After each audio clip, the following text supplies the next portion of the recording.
Good evening. This is an informal meeting of the Gardner City Council on Monday, May 6, 2024. I'd like to ask the clerk to please call the roll. Councilor Brooks. Present. Councilor Craig-Cormier. Present. Councilor Darrell Lowers. Present. Councilor Harder. Present. Councilor Heath. Present. Councilor Hedlund. Present. Councilor Mack. Present. Councilor T-Boat Munoz. Present. Councilor Chisholm. Present. Councilor Tyros. Present. And President Kaczynski. Present. There's a quorum present. Is anyone here recording tonight's meeting? No one? Okay. For the public watching this evening, we are meeting informally tonight regarding agenda items number 11232, a measure to adopt local option room occupancy excise rate increase under Mass General Law 64G, Section 3A. Item 11233, a measure to adopt local option sales tax on meals under Mass General Law 64L, Section 2A. And 11234, a resolution to review the city's zoning map for accuracy. These items were referred to the Committee of the Whole by the City Council on April 1st. And we will take up each item individually. Item 11232 and 11233 have similarities about the way that they're presented, but we will take them up individually. These were submitted to the City Council by Councilor Paul Tassoni. And I would like to give you an opportunity first to go ahead if you have anything you'd like to speak about these, Councilor Tassoni. Absolutely. Well, first off, thank you. With measure 11232, the local option room occupancy excise tax, as a council, I think that we need to have the ability to look at different opportunities for us to bring revenue into the city. And being in the restaurant industry and in the hospitality industry for years, and traveling through my traveling, I noticed these taxes that are implemented throughout this state, locally, surrounding communities, and as well as, you know, when I go to either New York or New Jersey or such. And I just think it gives us an opportunity to bring in some extra revenue from people visiting the city. And it's not a huge impact. So I'll use the example at Cumberland Farms when the coffee was 99 cents. You go walk into a Cumberland Farms here in Gardner, the total was $1.05 with tax. When you went to Templeton or Templeton right next door, it was $1.06. It's a penny. It's something that has a minimal impact. Now, I get it, a bigger bill, bigger impact, but we want to continue to drive people into the city, and this is an opportunity for us to capture the tax that and leverage that as a city of Gardner. So that's pretty much why I brought this before the council and had discussions with the mayor about it. Thank you, Councilor. Mayor Nicholson had also presented some information and his feeling on the matter, and I'd like to give him the opportunity to speak on it. Mr. Mayor? Thank you very much, Madam President, and Councilor Tassoni for the opportunity to speak on these matters. This is not the first time that these items have been brought up here in Gardner. In fact, earlier last year, in about January of over a year ago, the late Councilor Ron Cormier actually approached me about these, looking for ways to look at covering things like the interest on the new school that was coming up, things like the increased costs for different contracts that the city was entering into with not just our unions, but also with our construction contracts that we enter into, because we knew that the interest was going to come in high. The Massachusetts School Building Authority actually dictates when you can take the loan out when you build a new school. There's a certain amount that you can take out when you go to design, and a certain amount you cannot take off until you reach a certain percentage of your construction in the way. To put this into perspective, when we went out for the loan for the design of the school, interest rates were around 2.5%. When we took out the loan for the remaining portion of the school, we had to wait for a certain amount of construction to be done. Inflation was hitting us right after the pandemic, so our interest rate on the new school is between 5 and 8%. I don't have the number right off the top of my head. So on a $90 million loan, you can imagine that that's quite a big hit that we took. Now that was only $40,000 of that 90 that we did, $40 million of that $90 million school that we had that loan taken out for, but $40 million is nothing to snuff at with an 8% interest rate. I included in the correspondence that I gave you a listing of the historical interest rates that we had for the city budgeted for in our operating budget. And you can see the increase of about $750,000 in interest payments, and that's mainly because of the new school itself. So one of the things that, when Councilor Gisoni approached me and asked, was this something the administration would be in favor of, and what would this money go towards? It would really help us right now not limit city services to cover the cost of the other projects that we have ongoing. We needed that new school. There's no question in my mind, there's no doubt about it, but it was an expensive need that we had, because by the time we pulled the trigger on it, it was something that had gotten to the point where it was that much of a need. And now we just have to find ways to make it work within our means without over tax burdening. So I understand for the first one, since you want to take them in order, Madam President, 11232 relates to the local option room occupancy tax, the hotels tax, if you will. This is something that the city actually adopted already in 1991 at 3%, and moved forward again to amend this in 1992 to a 4% tax increase. 4% tax rate on the hotel stays. This is not something that the hotels themselves directly pay. It's added to the bills of those who are staying at the hotel.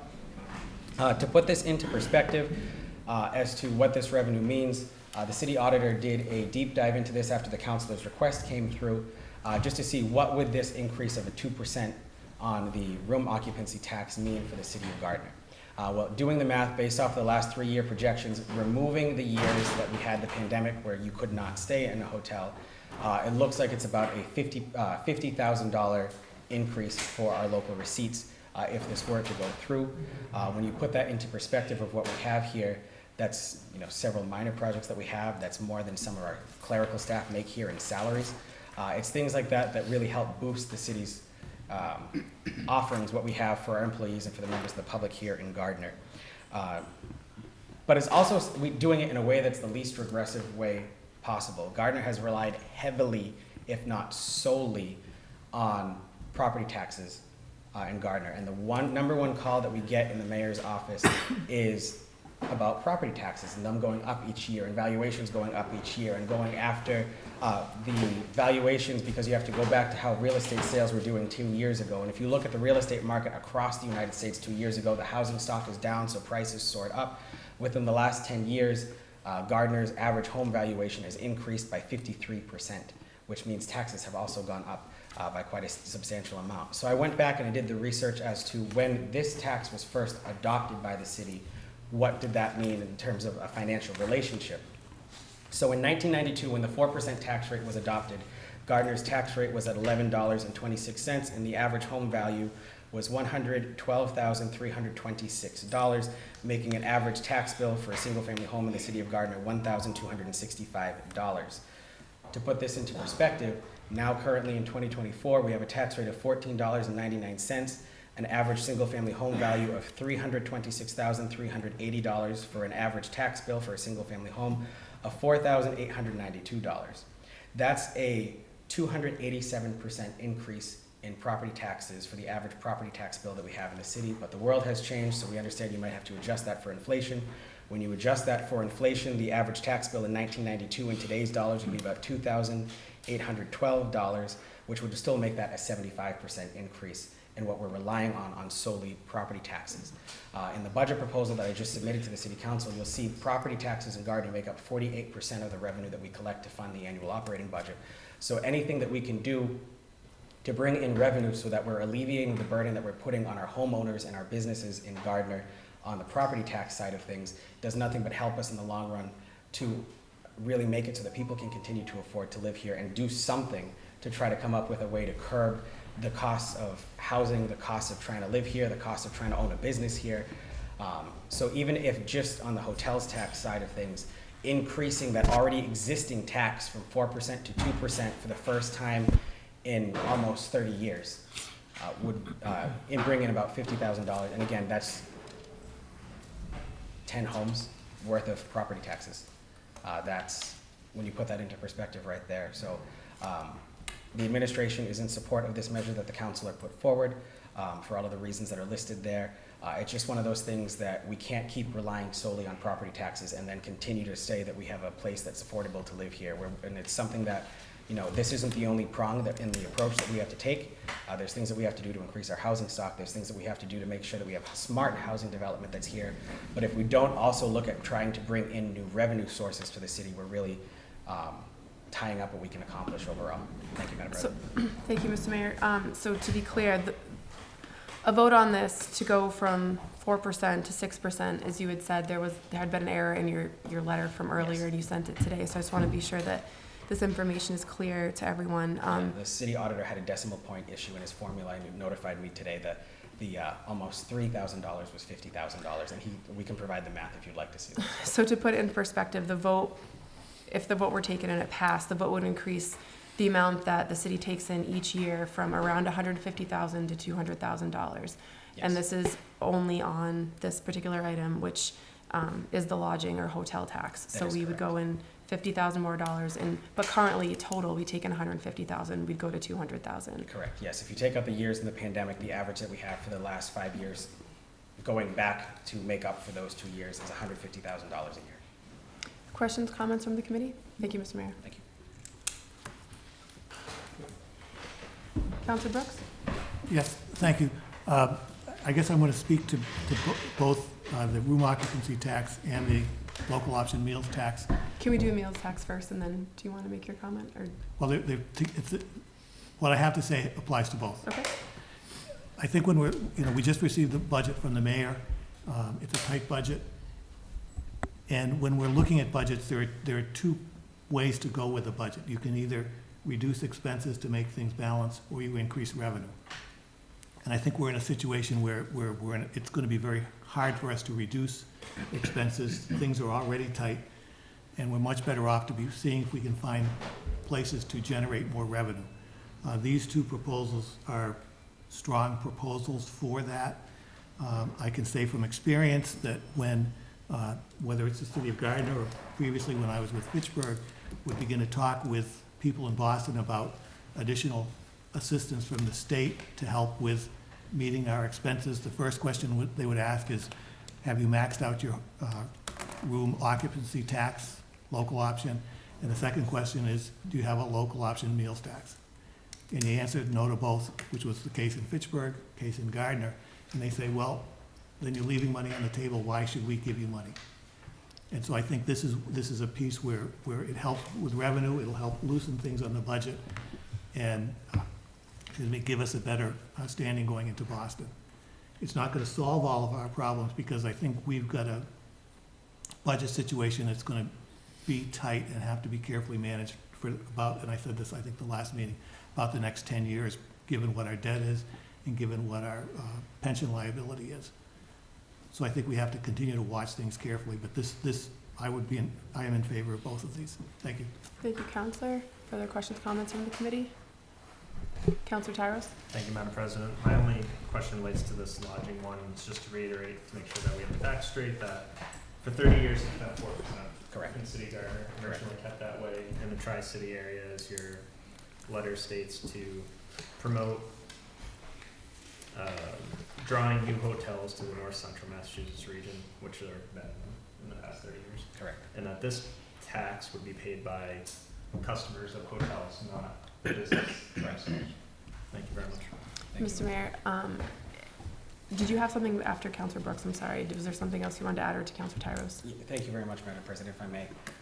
So Councilor Tyros is correct. This is something that has been stagnant for the past 40 years, and it actually relates to the comment I want to say following Councilor Brooks's item, is that I do want to remind the council too that this is something that is capped by state statute.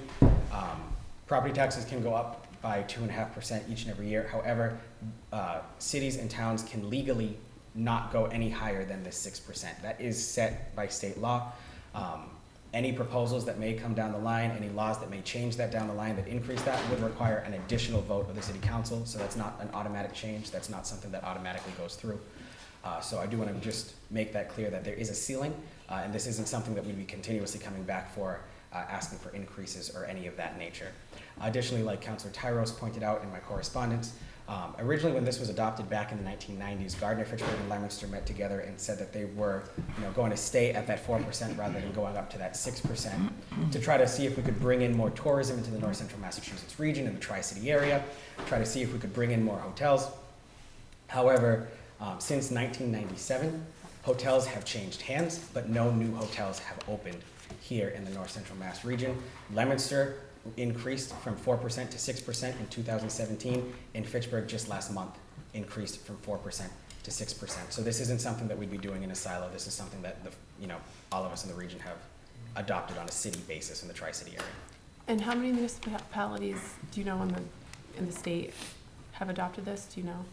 For adopted any type of rooming tax, Councilor Tyrus, may I borrow my letter real quick? Thank you. I just want to make sure I have accurate numbers here for you. I don't want to say them off the top of my head. As of the date of that this letter was written last Thursday, 171 communities in Massachusetts have a 6% local option room tax, and 39 have a 4% on top of that. Thank you. Further questions, comments from the council? Councilor Hegland? Thank you, Madam President. This will be for the mayor again, and there might have a couple follow-ups for you. So it sounds like, certainly we have the debt and from the school. Some other issues have been raised. With the 13 million you mentioned cutting from the entire budget, Yes. was that city side, city and school? City and school. City and school. And so have we at this point already cut services, or is that level to last year? It's pretty level to last year. There's certain things that we should be looking to work toward that we can get by if we need to. $71,000, I can tell you off the top of my head, was cut from the school's transportation budget. That would have added an additional bus to get students to the elementary school. We can fit the number of students right now legally on a bus. That doesn't mean it's comfortably on a bus. When you're having 4 students to a bench on a bus, it's a little much that way. One of the things I mentioned in the cover letter for the budget this year is, we're currently down 14 staff members in the Department of Public Works. The budget's for those 14 additional positions, but one of the things to look at is, even if we get those 14 additional positions back, is that where we should be for a city with a population this size? The police department and the fire department have national standards through the FBI and the fire marshal's office that say, based on this population and based on the number of buildings in your community, this is how many police officers and firefighters you should be looking to get towards. We are currently budgeted for 33 officers in the Gardner Police Department. FBI standards said that number should be closer to 47. So we are fully staffed in terms of our budget, but we are not meeting what the national standard should be. Same thing when you get to the firefighters side of things. We should be at an additional 8 firefighters based on fire marshal standards, but we are fully staffed for what our budget is at. So those are all things that were part of that 13 million that were cut. Was where do we need to be working, and where can we be in the revenue that we have right now? Thank you. So is it fair to say of the 13 million we didn't get to include so far, those are things you think the city should be striving for? And yes, striving for, but we can get away with what we have right now with the it's almost a level services budget. Is the best way to put it. Okay. Thank you. Thank you, Councilor. Thank you, Mr. Mayor. Further, Councilor Cormier? So you had given an example on the meals tax bill, but as far as an increase on the hotel tax, I believe the Colonial, being our primary hotel, has an average rate of about $230. So we'd be talking about $4.60 per night. That much. And it's, again, not just the Colonial, Hunter Farm vacation rental stay would still be a part of this as well. Any place that has a short-term room rental would fit into this. Thank you, Councilor. Councilor Derwowitz? Mr. Mayor, you mentioned the Leominster switching. You said 2017, yes. I believe.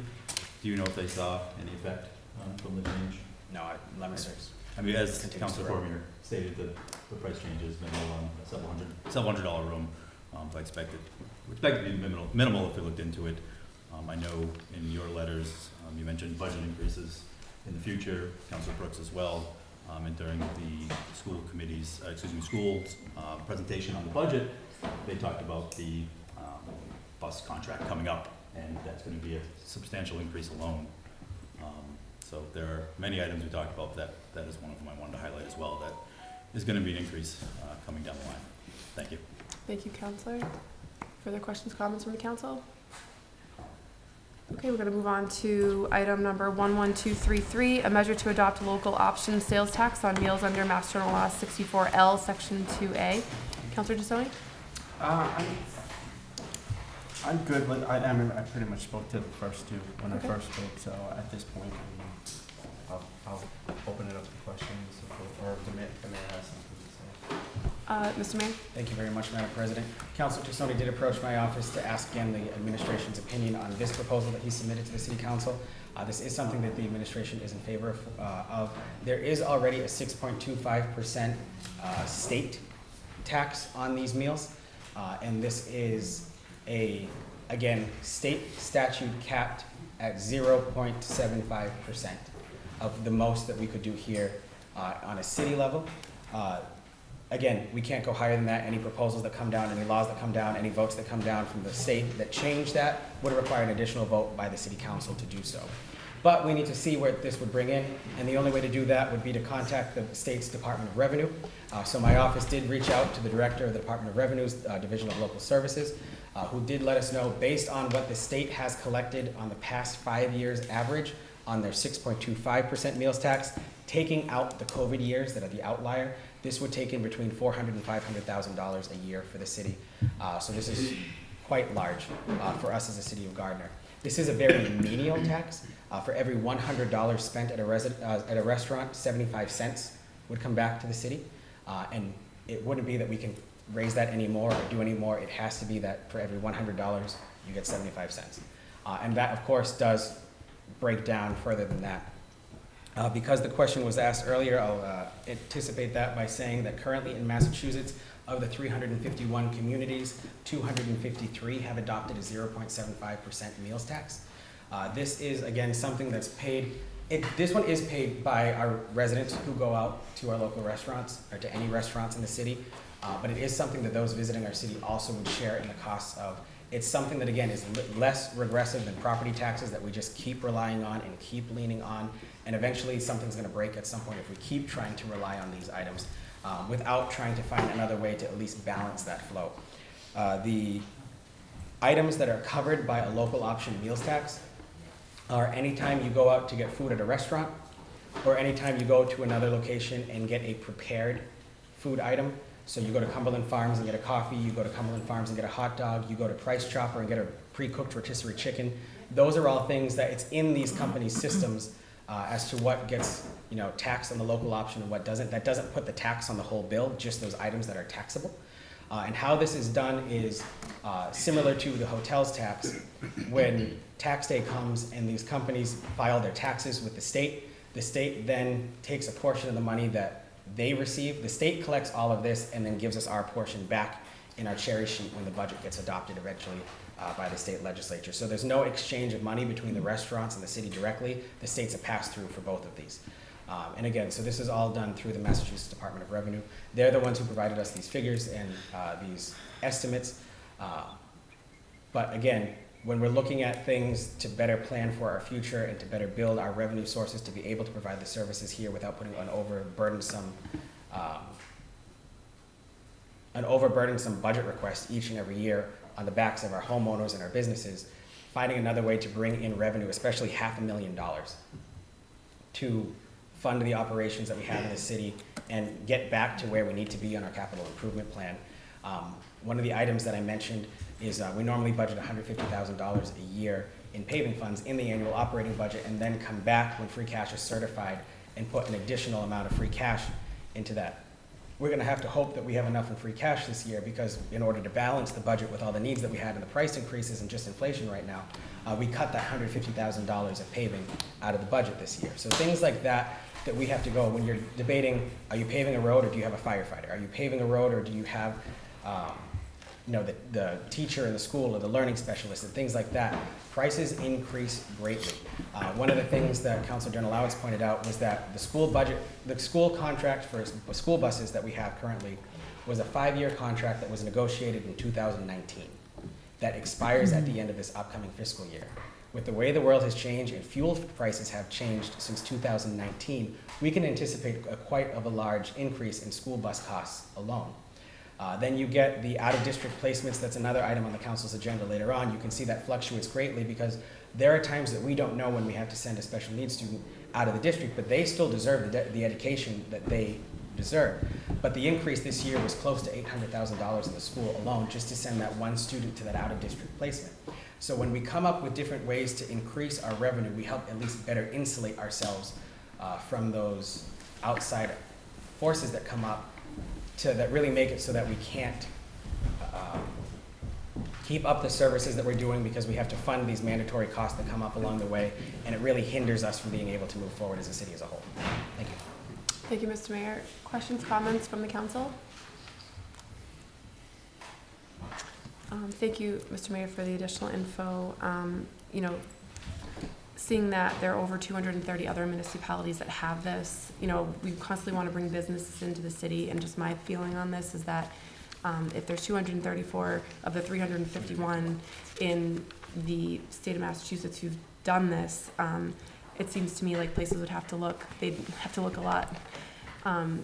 They'd have small options of places to look to go do business just based off of this alone if we adopted it. You know, school busing is the biggest cost of the school department. Is that, I mean, I think that's a fair statement to make, and it is going to go up with all of the costs that have gone up anyways. And us kind of, you know, really looking at this now, I think to me, it just makes sense, and I would support both of these measures because of kind of where we're at, what makes sense now at this time, and all of the information that we have to consider. So I would be in favor of those. I just wanted to make that known in this meeting, mostly because I could step down the next meeting, but since we're talking about it now, I'd love to give my opinion on something. Councilor Tyros. Thank you, Madam President. In your letter, you had said the funding would be used to cover the cost of interest and also work to build up capital improvement funds. Would we be able to take action through ordinance or other special action to specify where funds from this tax would go to ensure that they go to capital improvements? Under the provisions of the general rules right now, by ordinance, no. By policy, yes. Included in the budget proposal this year is the city's financial policies that were adopted by the city in 2017. Those have to be amended anyway, depending on how certain other votes that are on the agenda tonight, and maybe, you know, whatever the council chooses in upcoming meetings and things of that nature, that don't exist in those financial policies. Things looking at the specialized stabilization accounts that we have, the other items that are going forward with different items there. When you look at those there, those would have to be added to that policy. So by those financial policies, we can certainly say X% of this will go towards this. The revenue from this should go towards this. The caveat with that is, by the general laws, those policies are not binding policies, but they're guiding policies, and there are public documents. So it's one of those things that we'll make every best effort, but the state does that because, one, by state statute, any revenue that comes in must fall to the general fund unless it's in a very, very specific exception, which this does not fall. But also the state wants to make sure that you don't policy yourself into bankruptcy, where you say, you know, this can only fund this, and this can only fund that, and this can only fund that, that you really build a budget that's not sustainable in the long run. Thank you. Thank you, Mr. Mayor. Further questions, comments from the council? Okay, we'll move on to item 11234. A resolution to review the city's zoning map for accuracy. Councilor Tassoni? Yes, Madam President.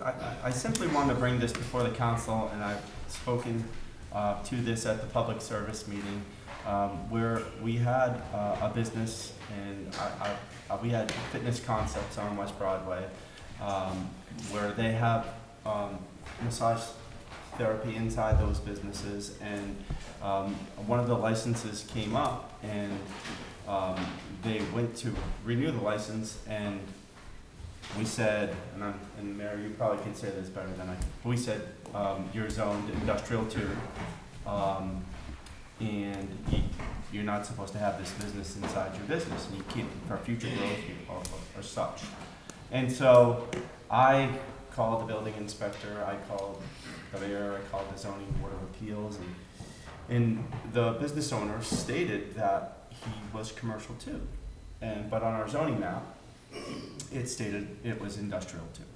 And so after a few days of research, I think the city clerk found that 21 years ago, the council passed the change to commercial too, but it was never posted. So I thought to myself, I'm like, well, if this happened once, I mean, how many other times could it possibly happen? Hopefully it's not a bunch, but I just wanted to bring this up before the committee, just to get us to realize, you know, that's a burden from a business owner who has, you know, 60 plus employees, and thinking that, you know, I can't expand or offer the service that I've offered, you know, for years past. So I just wanted to bring this before the council, just for us to have a conversation about it, get us to think that, you know, just because the map says one thing, it may not be exactly accurate or right. So that's pretty much what I had. I don't know if the mayor wants to speak to it at all. Thank you, Counselor. Seeing as it is 7:30, I'm going to recess this meeting.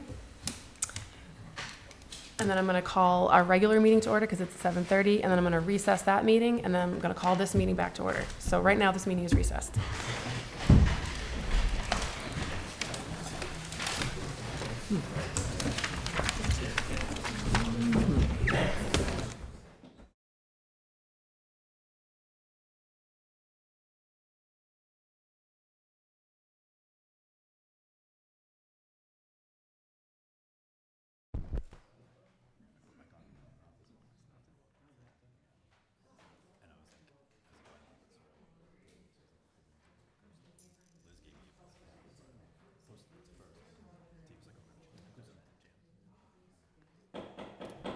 The Monday, May 6th, regular meeting of the Gardner City Council will come to order. The clerk will please call the roll. Council Torts? Present? Council Craig Cormier? Present. Council Darren Lauer? Present. Council Harder? Present. Council Heath? Present. Council Caitlin? Present. Council Mack? Present. Council Tebow Munoz? Present. Council Tassoni? Present. Council Tyros? Present. Present. Mr. Farnham, present. We will take a brief recess.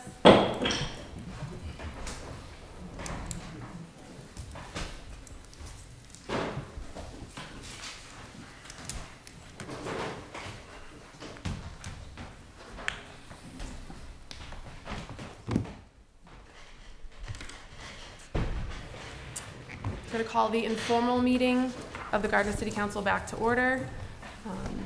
Councilor Matt? Yes, thank you, Madam President. I just want to concur with Councilor Tassoni's comments. Last year in June, the Community Development Director did a presentation on some district maps of Gardner, and there were some inaccuracies, I believe, in some of the open land spaces and whatnot. And I don't want to speak for him, but I believe Councilor Heath was the first one to bring it to the council's attention and, you know, ask that it be corrected and before presentation to the council, and it wasn't. But I do believe that all of the zoning maps and district maps should be accurate at all times, so things like this don't occur. So, thank you. Thank you, Councilor. Further questions, comments from the council? Mr. Mayor? Thank you very much, Madam President. Just to give background to the story that Councilor Tassoni said earlier, so he, you know, as he stated, Fitness Concepts reached out to the councilor and to my office to say that they were interested in adding a second massage therapist to their services over at Fitness Concepts. They've already had one there that's been so successful, they're looking at adding a second one there. When they approached the building commissioner by filling out their letter of intent, that's when the review looked at the map that's online and the ordinances that are published in the city code that said that that area was industrial 1 zoning and not commercial zoning, in which case it could only be done through either a zoning change or a use variance. But this business has had this sub-business there, again, for the past 21 years. So it just caused some questions because the landowner and the business owner both thought, how is this possible when we have specific documentation that says, or a specific memory of having to go before the city council on this in the past.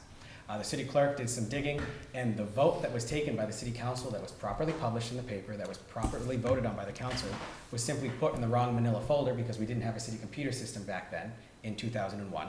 And then it was put in the vault with the department's receipts rather than the vote to the city council.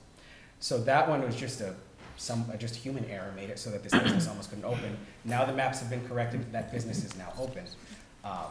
But I'll say that I'd be in support of this. In my inaugural address that I gave earlier this year, I already talked about needing to look at our zoning ordinances as a comprehensive picture of a whole, the maps and the zoning ordinances themselves, to see what needs to be done and where Gardner could be improving and what is just inaccurate in some ways, but also where could we be doing better. The administration is looking for grant funding that's available right now through the Commonwealth to look at a consultant like we did a couple years ago when we did the zoning rewrite to see if this is something that we should, be looking at undertaking. A consultant for zoning review and potential rewrite is going to cost the city right now, based on the 5 quotes that we've received, around $150,000. That's why we're looking at grant funding rather than city funding for that. But I think it's something that we need to do, because if we don't stay up with the times on our zoning to make sure that we're accurate in one, and two, doing everything we can on the other side, we're really selling the city short, and we're not business friendly. We're not, encouraging Gardner to move forward in the way that we should be doing. So I'd be fully in support of the council's proposal, and I thank the council for asking for the administration's input on all of these 3 items. Thank you. Thank you, Mr. Mayor. Further, Councilor Hecklin? Thank you, Madam President. And this might actually be a question for the mayor, or if someone else on the council knows. I think just to clarify, so it sounds like this would be an outside consultant that we'd have to bring in and pay for. It wouldn't be our department heads, just knowing that department heads are strained with a lot of other things on their plates. Some of our departments are low on staff. What would the process be? How practical is it? Costs associated with it. So. Thank you, Councilor. Anyone from the council? Mr. Mayor? Thank you very much, Madam President. The resolution, the way it's written before the council right now that the council has submitted, is just to request us to review how that process goes.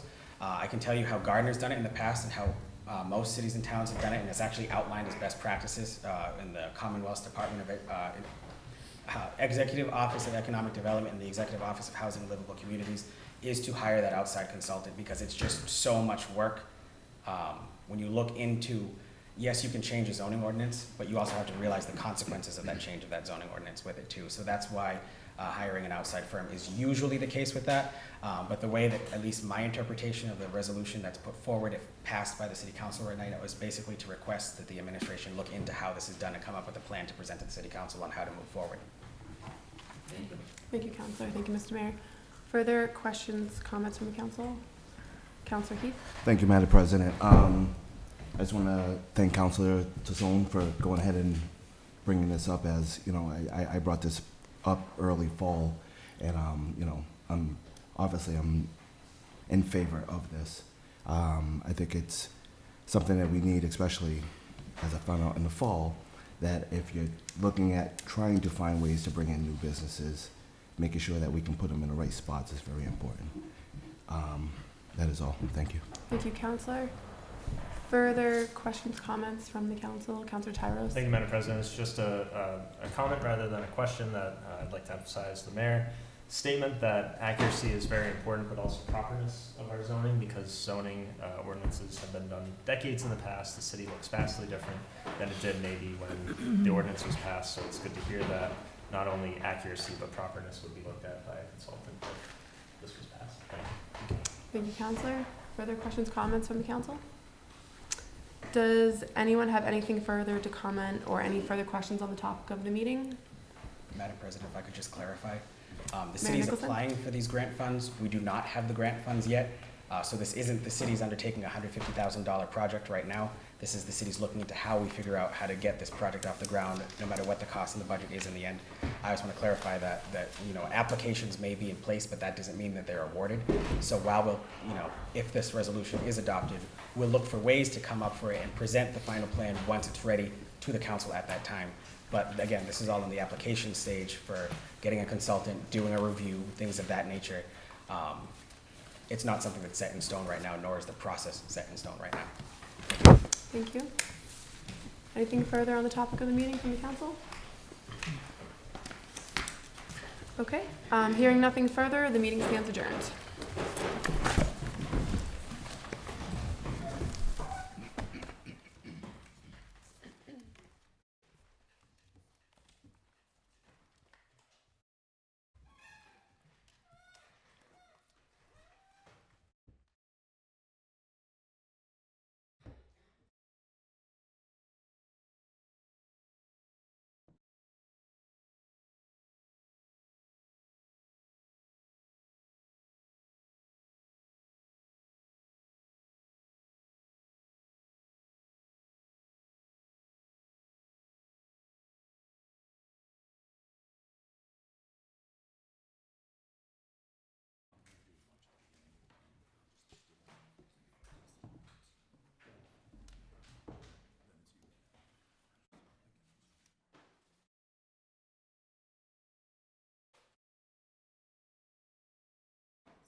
rise to recite the opening prayer and say the pledge of allegiance.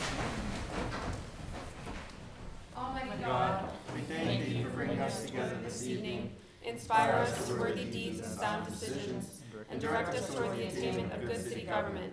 We pray thee to bless and protect all the people of our city, and to so guide and inspire us that we may deliberate in unity and harmony. Amen. I pledge allegiance to the flag of the United States of America, and to the republic for which it stands, one nation, under God, indivisible, with liberty and justice for all.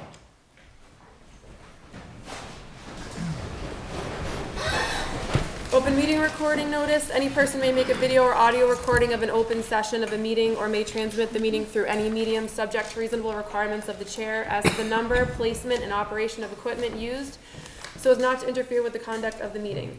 Any person intending to make such recording shall notify the chair forthwith. All documents and exhibits used or referenced at the meeting must be submitted in duplicate to the chair as they become part of the meeting minutes, pursuant to General Law, Chapter 30A, subsection 20. Is anyone here recording tonight's meeting?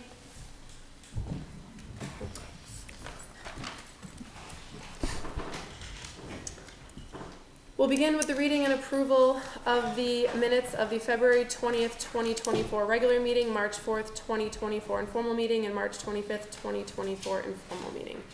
Councillor Mack? I make a motion that we approve, we waive the reading of the minutes and approve them as presented. Second. Motion made by Councillor Mack, seconded by Councillor Tassoni to waive the reading of the minutes and accept them as presented. Is there discussion on the motion? All those in favor say aye. Aye. Those opposed say no. Motion passes. Public hearings. We do have a public hearing this evening. Item 11086.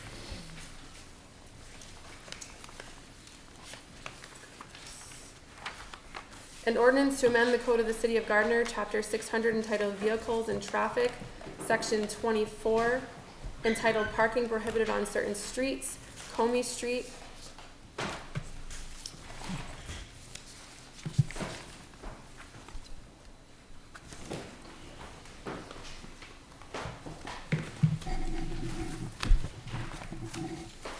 The public hearing is now open. The public hearing notice reads as follows. Notice and other interested parties. Notice is hereby given that the City Council will conduct a public hearing on Monday, May 6, 2024 at 7:30 p.m. in the City Council Chamber, Room 219, City Hall, 95 Pleasant Street, Gardner, Massachusetts, regarding Item 11086, an ordinance to amend the Code of the City of Gardner, Chapter 600, entitled Vehicles and Traffic, Section 24, entitled Parking Prohibited on Certain Streets, Comey Street. Persons interested in this matter are encouraged to attend and to offer testimony. City Council of Gardner, T.T. Siravan, City Clerk. Does anyone wish to speak in favor? What? Please come to the podium, state your name and your address or the company you represent. Nick Maroney from Gardner Police Department. I'm the Deputy Chief and Chair of the Traffic Commission. Thank you. So this came to us, we did a 60-day trial. It was from neighbors and people that live on Comey Street, saying it was making it very difficult with vehicles parked on both sides of the roadway. Myself and the DPW superintendent, we did measure the roadway. It's only 26 feet. We would need to have 36 feet to have parking on both sides. Technically, we shouldn't even have parking on either side, but we wanted to just eliminate one side to see if that helped to alleviate a bottleneck in making it safe for all vehicles as well as emergency vehicles, fire apparatuses in the event of any type of emergency. We did the 60-day trial. We have not received any complaints from any of the people that live in Comey Street area or from anybody of this matter. We haven't had any further parking issues up there. We had also moved the no parking from the stop sign from 15 feet to 30 feet as it was creating obstruction for people turning off of Comey onto Pearl Street. Like we've talked in this meeting about updating ordinances and whatnot, because things have changed, vehicles are getting bigger, our roadways are not. So we do have to take these into consideration, and as they come to the commission, we do look at them, we do go out and take the measurements, we talk about them in our meetings. We've been doing the 60-day trials to see if it works, and this one has been working. Thank you. Is there anyone else present in favor? Please come to the podium, state your name, your address. Good evening, Madam President. My name is James Walsh. I live at 34 Court Road in Gardner, a short distance from the Comey Street area, and was a Ward 2 councilor when this initiative was first brought to the council. Just by way of explanation to those who may not be familiar with Comey Street, is a relatively short street that runs between Pearl Street and Edgell Street as it intersects Lawrence Street. There are, as Deputy Chief indicated, it is 26 feet wide. There are no sidewalks on either side. There are residences on both sides of the street. Only on the east side of Comey Street are there residences that front Lawrence Street. On the west side, there are residences that abut the Comey Street. All of these residences have off-street parking. So there isn't a necessity, as there is in some areas of the city, that there is no off-street parking available other than to accommodate people who actually live there. In this case, there are. As the chief indicated, there are problems when cars parked on both sides of the street. Even when cars have their wheels right to the curb, it is narrow passageway through those to get through. If anybody is not parked properly or isn't right on the curb, he can't get through at all. And that's happened on numerous occasions to me. It's a road that I use regularly, and I've witnessed it myself. So I'm hopeful that this is something that the council adopts and will be helpful to the traveling public as well as to the residents in the area. Thank you. Thank you. Is there anyone else present in favor? Just one more time, is there anyone else present in favor? Okay, is there anyone present in opposition? Is there anyone present in opposition? Is there anyone present in opposition? Okay, the public hearing is now closed.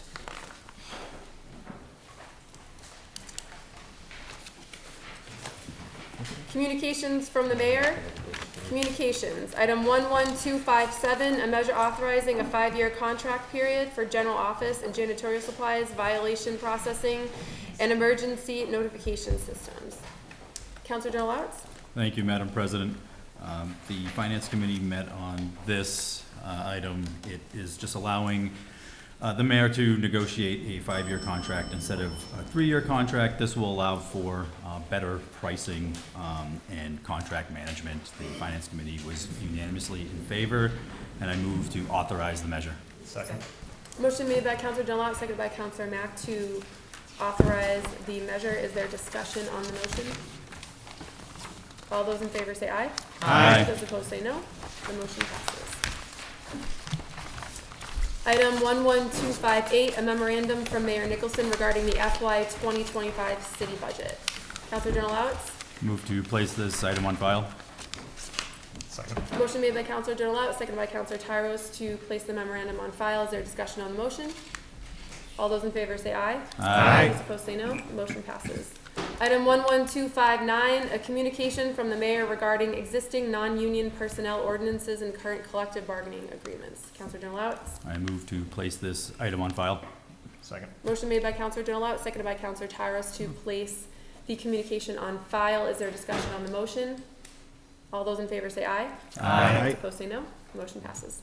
Item 11260, a notification from the mayor regarding the submission of the FY 2025 school department budget. Councilor Delauertz? Thank you, Madam President. I would like to make a motion to refer this to the council as a committee of the whole. Second. Motion made by Councilor Delauertz, seconded by Councilor Tyros to refer the notification to the council as a committee of the whole. Is there discussion on the motion? All those in favor say aye. Aye. Those opposed say no. Motion passes. Item 11272, a measure establishing a special purpose schools reserve stabilization fund under Mass General Law, Chapter 40, Section 5B. Councilor Delauertz? Thank you, Madam President. I'd like to make a motion to refer this to the Finance Committee. Second. Motion made by Councilor Delauertz, seconded by Councilor Mack to refer the item to the Finance Committee. Is there discussion on the motion? All those in favor say aye. Aye. Those opposed say no. The motion passes. Item 11273, a measure to establish a special purpose capital projects reserve stabilization account under Mass General Law, Chapter 40, Section 5B. Counselor Denalowitz. I'd like to make a motion to refer this item to the Finance Committee for further study and report. Second. Motion made by Counselor Denalowitz, seconded by Counselor Mack to refer the item to the Finance Committee. Is there discussion on the motion? All those in favor say aye. Aye. Those opposed say no. Motion passes. Orders, item 11261, a measure authorizing FY 2025 revolving funds for the city pursuant to Massachusetts General Laws, Chapter 44, Section 53E and a half. Counselor Denalowitz. Thank you, Madam President. As long as there's no objection, I'd like to refer items 11261, 11262, 11263, 11264, 11265, 11266, 11267, 11268, and 11269 to the council as a committee of a whole. Motion made by Counselor Denalowitz to refer the following items to the council as a committee of the whole. Item 11261, item 11262, in order to raise and appropriate the sum of $13,665,414.45 for the various departments of the city for the salary and labor budget for the fiscal year beginning July 1st, 2024 and ending June 30th, 2025.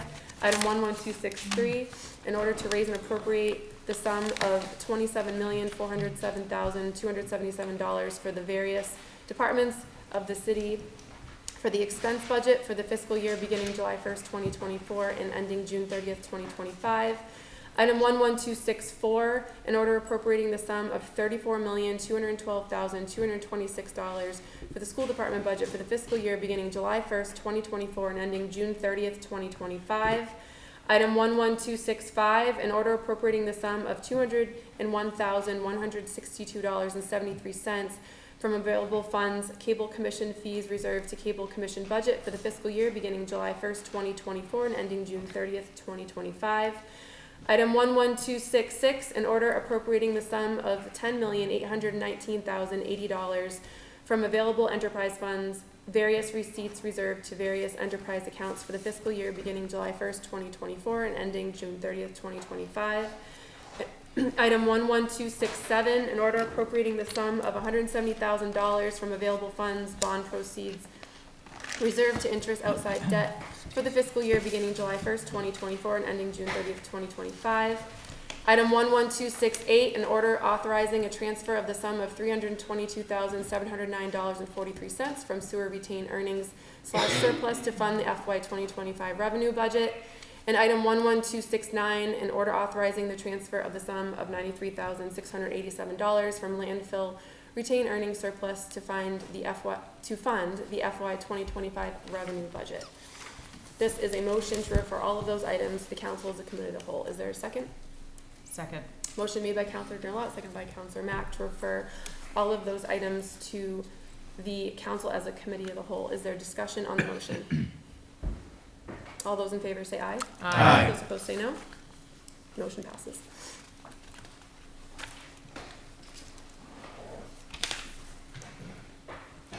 Item 11270, in order transferring $10,000 from city clerk department salaries and wages to election and registration professional services operating expenditures.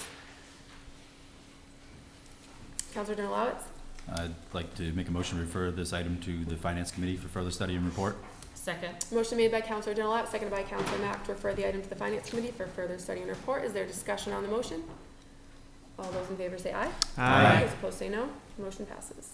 Item 11271, in order transferring $16,200 from human resources salaries and wages to operating expenditures. Counselor Mack? I'd like to make a motion that we refer this to the Finance Committee for further study and report. Second. Motion made by Counselor Mack, seconded by Counselor Heath to refer the item to the Finance Committee. Is there discussion on the motion? All those in favor say aye. Aye. Those opposed say no. Motion passes. Item 11277, in order transferring $30,000 from Mayor Department Executive Aid salaries to Mayor Unclassified Department operating expenditures. Counselor Mack? I'd like to make a motion to refer this to the Finance Committee for further study and report. Second. Motion made by Counselor Mack, seconded by Counselor Denalowitz to refer the item to the Finance Committee for further study and report. Is there discussion on the motion? All those in favor say aye. Aye. Those opposed say no. Motion passes. Item 11281, an order transferring $9,500 from Health Department salaries and wages to Health Department operating expenditures. Counselor Mack? I'd like to refer this to the Finance Committee for further study and report. Second. Motion made by Counselor Mack, seconded by Counselor Journalowitz to refer the item to the Finance Committee. Is there discussion on the motion? All those in favor say aye. Aye. Those opposed say no. Motion passes.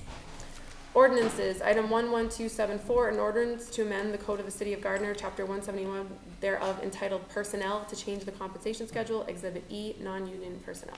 Counselor Journalowitz? Make a motion to remove this item from the calendar.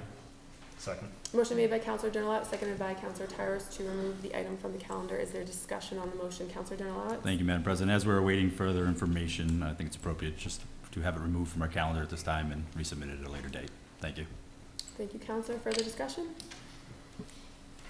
All those in favor say aye. Aye. Those opposed say no. Motion passes.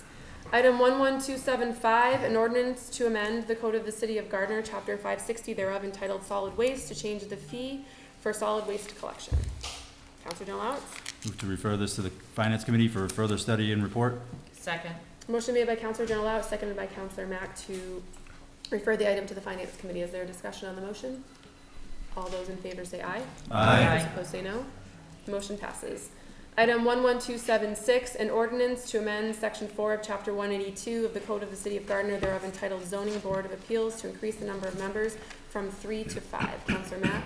I make a motion to refer this to the Welfare Committee for further study and report. Second. Motion made by Counselor Mack, seconded by Counselor Journalowitz to refer the item to the Public Welfare Committee. Is there discussion on the motion? All those in favor say aye. Aye. Those opposed say no. Motion passes. Petitions, applications, communications, etc. Item 11256, a resolution to rename the City Council Chamber the Ronald F. Cormier Council Chamber. Counselor Mack? Madam President, at this time, I would like to request to refer this to the Finance Committee for further study and report. Second. Motion made by Counselor Mack, seconded by Counselor Tyros to refer the item to the Finance Committee for further study and report. Is there discussion on the motion? All those in favor say aye. Aye. Those opposed say no. Motion passes. Item 11278, a petition by National Grid Parker Street to install duct bank across Parker Street from 29 Parker Street to 2 Parker Street. Counselor Tassoni? Yes, Madam President, I'm sorry. I'd like to refer this to the Public Service Committee for further study and report. Second. Motion made by Counselor Tassoni, seconded by Counselor Tyros to refer the item to the Public Service Committee for further study and report. Is there discussion on the motion? Counselor Brooks?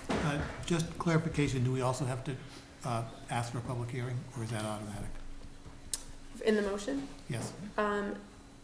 You would want a motion to schedule a public hearing as well. Would you like to amend? Make that amendment to the motion. So the motion is amended to refer the item to the Public Service Committee and schedule a public hearing. Correct. Second. Second by Counselor, motion made by Counselor Tassoni, second by Counselor Thibault-Munoz. Is there discussion on the motion as amended? All those in favor say aye. Aye. Those opposed say no. Motion passes as amended. Item 11279, a resolution relating to the future of Stone Field. Counselor Heglin? Thank you, Madam President. Through you to the members. So with a little bit of background and context, I had previously submitted a resolution for Helen May Sauter. I had separated these because I think for many of us, not only are they two very different parcels, but I think there's very different memories associated with Stonefield, and so I wanted it to be treated separately as such.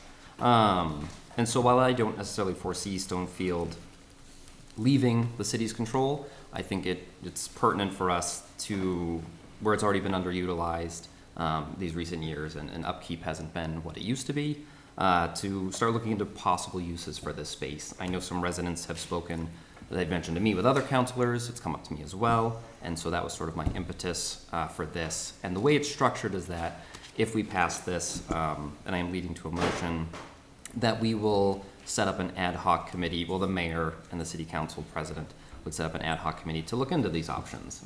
So community members, city officials, the pertinent people, to come up with the best options for that space and how to maintain it going forward. So with that, I would like to move to pass this resolution as presented. Second. Motion made by Counselor Heglin, seconded by Counselor Thibault-Munoz to pass the resolution as presented. Is there discussion on the motion? Counselor Mack? I just want to applaud Counselor Hagelin. you know, Stonefield is still a very valuable piece of property, you know, for the city. And it has a lot of memories for people, whether you went to the high school or you were there at the Junior Olympics growing up, or you played Gardner High baseball. But in the past few years, it has been not been maintained. Unfortunately, with the passing of Steve Zoldak, it was his love. And if you go by right now, it's awful. You can't even tell where third base was. And it's really no fault to anybody. I mean, the DPW is very down in staffing and stuff, but there has to we have to come up with a plan, because it is not looking good. That, you know, trees are falling down, and it's becoming, you know, a detriment to the neighborhood. So I do applaud Councilor Hagelin, because a plan does have to be put into effect, so it doesn't get any worse. So I thank you for that, and I am in favor of this resolution. Thank you, Madam President. Thank you, Councilor. Further discussion? Councilor Tyros? I too just want to applaud the initiative by Councilor Hagelin. I think this is an important piece of land to keep in use, and I look forward to seeing what this ad hoc committee comes up with for options. Thank you. Thank you, Councilor. Further discussion? All those in favor say aye. Aye. Those opposed say no. The motion passes. Item 11280, a ruling from the Attorney General relative to an open meeting law complaint filed by Paul DeMeo regarding executive session meeting minutes. Councilor Donalowitz? Thank you, Madam President. I move to place this ruling on file. Second. Motion made by Councilor Donalowitz, seconded by Councilor Tyros to place it on file. Is there discussion on the motion? Councilor Donalowitz? Thank you, Madam President. I just wanted to quickly point out that the complaint, the items listed in the complaint were not what was found to be in violation. There was a finding that we failed to review the minutes in a reasonable interval, which is how it's stated in the Mass General laws. Even the Attorney General has difficulty, it seems, defining what a reasonable interval is. In their ruling, at one point they say it's a certain set of months, then at another point they say a different amount. I think in reality it could possibly turn on what the executive session was about. But that being said, we will follow the guidance from the Attorney General and do this as they prescribe going forward. Thank you. Thank you, Councilor. Further discussion? All those in favor say aye. Aye. Those opposed say no. Motion passes. Reports of standing committees. Appointments Committee, item 11139, a measure confirming the mayor's appointment of Robert Betez to the position of planning board member for term expiring January 4th, 2027. Councilor Tyros? Thank you, Madam President. I'd like to take item 11139, 11140, 11141, and 11255 and respectfully request more time. Second. If there is no objection, the committee will be granted more time for items 11139, 11140, a measure confirming the mayor's appointment of Robert Schwartz to the position of planning board member for term expiring January 4th, 2027. Item 11141, a measure confirming the mayor's appointment of Stephen Cormier to the position of planning board member for term expiring January 4th, 2027. And item 11255, a measure confirming the mayor's appointment of Vincent Pusateri to the position of assistant city solicitor for term expiring January 1st, 2025. Is there any objection to more time? Seeing as there's no objection, the committee will be granted more time. Safety Committee. Item 11086, an ordinance to amend the Code of the City of Gardner, Chapter 600, entitled Vehicles and Traffic, Section 24, entitled Parking Prohibited on Certain Streets, Comey Street. We did have a public hearing earlier in the meeting this evening on this item. Councilor Cormier? Thank you, Madam President. In light that we have had a 60-day trial in this ordinance, and we have only received positive feedback from one resident as well as the deputy chief, I move the ordinance to first printing. Second. Motion made by Councilor Cormier, seconded by Councilor Donalowitz to send the item to first printing. Is there discussion on the motion? All those in favor say aye. Aye. Those opposed say no. Motion passes. Item 11115, an ordinance to amend the Code of the City of Gardner, Chapter 600, entitled Vehicles and Traffic, Section 24, entitled Parking Prohibited on Certain Streets, Douglas Road.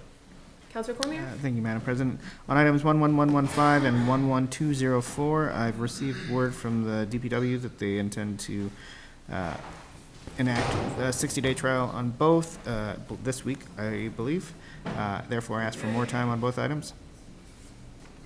If there is no objection, the committee will be granted more time on items 11115 and 11204, an ordinance to amend the Code of the City of Gardner, Chapter 600, entitled Vehicles and Traffic, Section 24, entitled Parking Prohibited on Certain Streets, Edgell Street from Elm Street to Lawrence Street.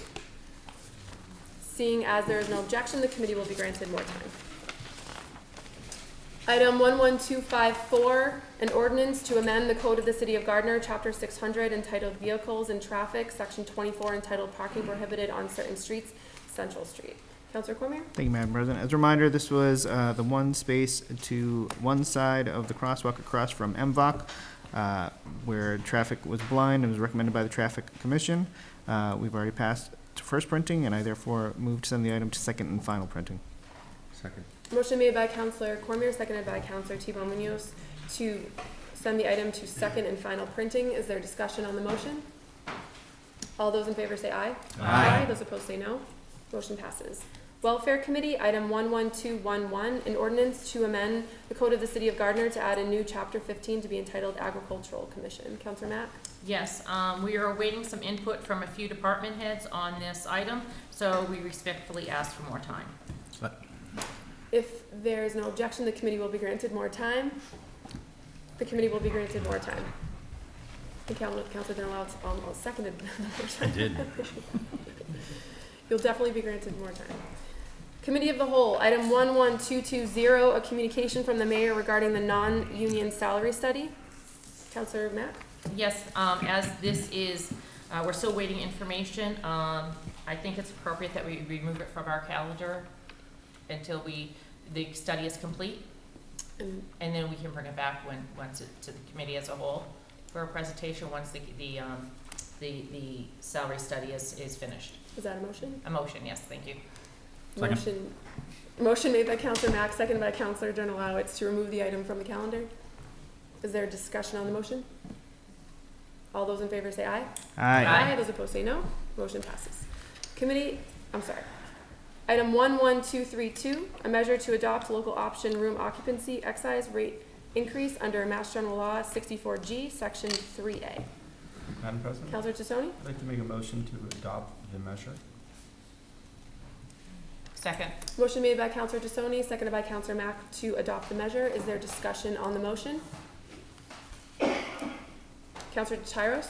Thank you, Madam President. As we had an informal meeting earlier this evening on this and the following items, anytime we look at or talk about tax rate increases, it is not pleasurable. However, I think Councilor Brooks had made a good point earlier this evening that we need to find ways that are least burdensome to our taxpayers and residents to increase revenues for the city to pay for services for the city. So for this item, I will be supporting the room occupancy excise rate increase. Thank you. Thank you, Councilor Tyros. Further discussion? We will do a roll call vote. The clerk will please call the roll. Councilor Brooks? Yes? Councilor Craig Cormier? Yes. Councilor Denalowitz? Yes. Councilor Harder? Yes. Councilor Heath? Yes. Councilor Hegland? Yes. Councilor Mack? Yes. Councilor Thibault-Munoz? Yes. Councilor Tassoni? Yes. Councilor Tyros? Yes. And President Kaczynski. Yes. 11 yeas. 11 yeas, the motion passes. Item 11233, a measure to adopt local option sales tax on meals under Mass General Law 64L, Section 2A. Councilor Tassoni? Again, we did meet on this earlier and discussed as the committee of the whole. I'm fully supportive of this and would like to make a motion to adopt the measure. Second. Motion made by Councilor Tassoni, seconded by Councilor Mack to adopt the measure. Is there discussion on the motion?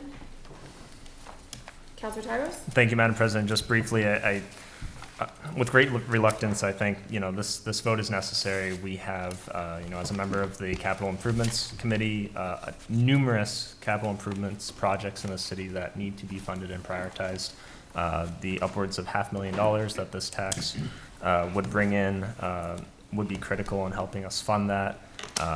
It is, while stated an insignificant amount, it is still an amount that I think we need to be judicious about, but we'll be joining a vast majority of the Commonwealth cities and towns that have this tax in place. Thank you.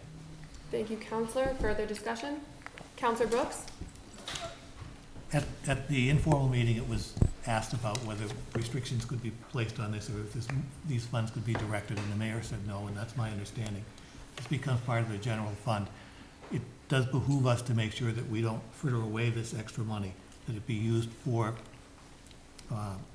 things that we need to do, and not stuff that we might feel like doing. And I think that my colleague was just talking about capital needs. I think that's very important. And so it is important for us as we go forward to make sure that we know how this extra money is being directed within the budget, and that it's going toward things that help us out in the long term. So I will be supporting it. Thank you. Thank you, Counselor. Further discussion? Counselor Mack? I will be supporting this because I think the few pennies it's going to cost on the dollar are extremely important to the city. But I've always said, you know, as Councilor Brooks, is how we spend this money. I think we need to maintain what we have before you know, what we spend on what we need, not necessarily what we want. And we have to prioritize right now in these budget times and be very careful with our spending. Thank you, Madam President. Thank you, Counselor. Further discussion? Counselor Heath? Thank you, Madam President. I would just like to go ahead and thank Councilor Tassone for even bringing this aboard. You know, I'm all about anything that could bring something out of nothing, and I feel like this is nothing. You know, it's small money, but it can definitely do something. So, thank you. That is all. Thank you, Counselor. Further discussion? We'll take a roll call vote on this one also. The clerk will please call the roll. Counselor Brooks? Yes? Counselor Craig Cormier? Yes. Counselor Denalowitz? Yes. Counselor Hardern? Yes. Counselor Heath? Yes. Counselor Hegland? No. Counselor Mack? Yes. Counselor T-Vote Munoz? Yes. Counselor Tassone? Yes. Counselor Tyros? Yes. President Kuzinskis? Yes. 10 yeas, 1 nay. 10 yeas, 1 no, the motion passes. Item 11234, a resolution to review the city's zoning map for accuracy. Counselor Tassone? Yes, Madam President, I would like to make a motion to adopt the resolution to review the city's zoning map for accuracy. Second. Motion made by Counselor Tassone, seconded by Counselor Denalowitz to adopt the resolution. Is there discussion on the motion? All those in favor say aye. Aye. Those opposed say no. Motion passes. There is no unfinished business and matters for reconsideration. There is no new business. Council comments and remarks. Are there any council comments and remarks? Counselor Heath? Thank you, Madam President. It's the month of May, and it's Mental Health Awareness Month. And I just want to go ahead and remind those of the public that it's okay to go check on your mental being. It's definitely needed. I do it all the time. I know how to control my mental. So I just want to go ahead and say, you know, mental health is definitely important, and this is the month that we observe it. That's it. Thank you. Thank you, Counselor. Further council comments and remarks? Counselor Brooks? Yes, I believe I have two things. First, I would just like to recognize and acknowledge all the people that came out to do the nip bottle pickup over on Saturday morning. There was quite a turnout. I don't know what the numbers were. Someone else here knows better than me how many nips we picked up. But it's amazing I did a section on Route 68 from the Whitney Street down to the Hubbardston Town line, and was amazed at how much trash there was and how many bottles there were. With the nip bottles, it was kind of like picking dandelions. I'd go along and pick them all up, and then when I turned around, there were more bottles that I'd stepped over or missed. I don't know how, but it was good. Diane LeBlanc is the one or Neon, is the one who's spearheading it, does a phenomenal job, and the volunteers that do that work, and I think certainly appreciate the support that get from the city as well.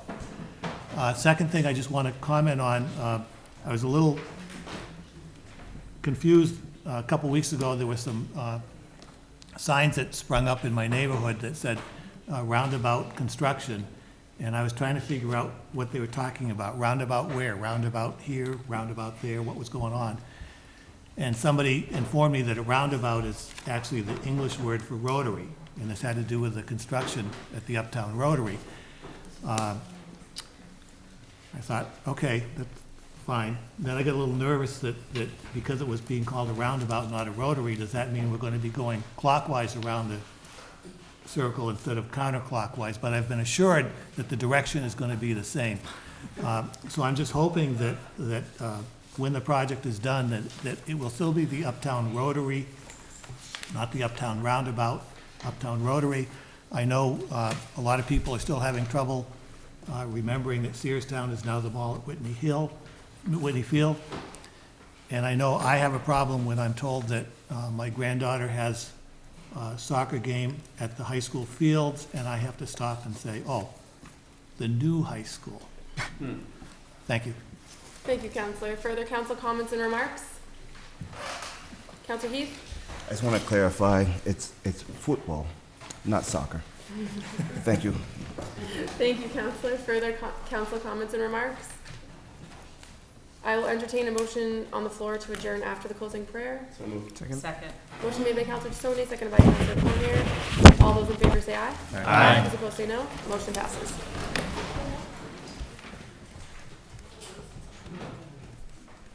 Almighty Father, who sees over all, as we adjourn, we thank thee for the opportunity of joint deliberation and action witnessed during the course of this meeting. Bless, O Lord, all that are gathered here, and the peoples of representatives we are, and do thou attend to our common welfare. Until our next meeting. Amen. Meeting stands adjourned. Thank you, everyone.